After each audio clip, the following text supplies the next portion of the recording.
ஒரு காட்டில் பசுமையான அடர்ந்த புல்வெளி இருந்தது. புல்வெளியின் குறுக்கே ஒரு சிற்றாறு ஓடியது. அங்குள்ள ஒரு மரத்தின் உச்சியில் ஒரு காகம் வசித்து வந்தது. அந்த காகத்துக்கு எந்த பொருள் கிடைத்தாலும் சரி, எந்த வேலை செய்தாலும் சரி, திருப்தி அடைந்ததே கிடையாது.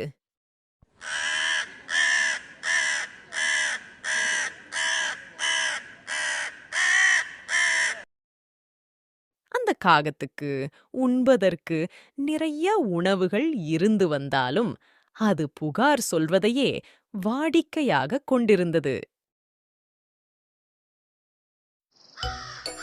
அதற்கு ஆற்றில் ஒரு பெரிய மீன் கிடைத்தாலும் அதிருப்தியாகவே இருந்து வந்தது.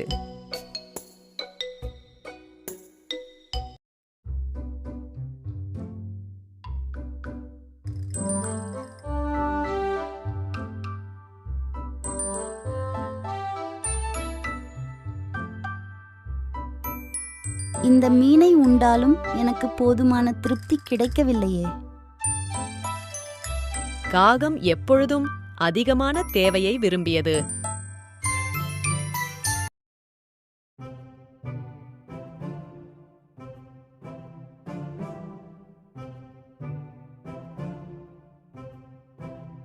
அந்த காகம் அங்கு சுற்றிலும் பார்த்து புலம்ப ஆரம்பித்தது.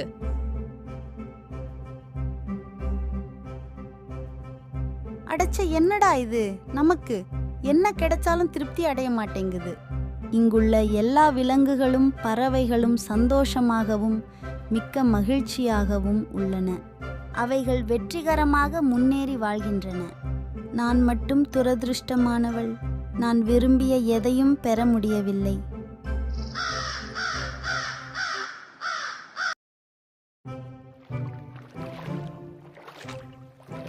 இந்த காடும் நன்கு பசுமையாகவும் மரங்கள் இலைகள் பச்சையாகவும் அழகாகவும் உள்ளன.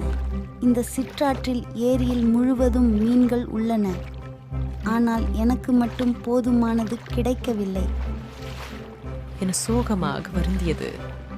அந்த சமயத்தில் காகத்தின் கண்கள் அங்கும் இங்கும் சுற்றித் திரியும் 2 மஞ்சள் பறவைகள் மேல் பட்டது.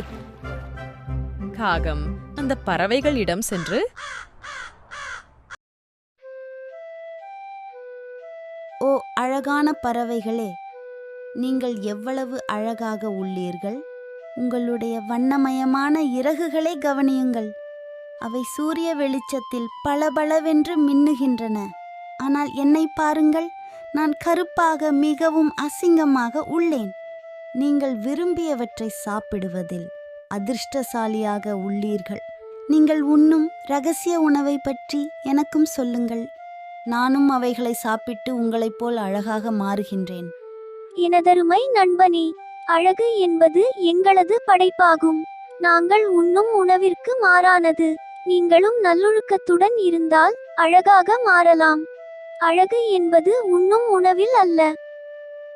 அப்பொழுதுதான் பேராசையான காகத்திற்கு வாழ்க்கையின் பொருள் புரிந்தது. இந்த கதையிலிருந்து நாம் புரிந்து கொள்ள வேண்டிய கருத்து என்னவென்றால், அழகு என்பது அவர்களின் நடத்தையில் உள்ளது.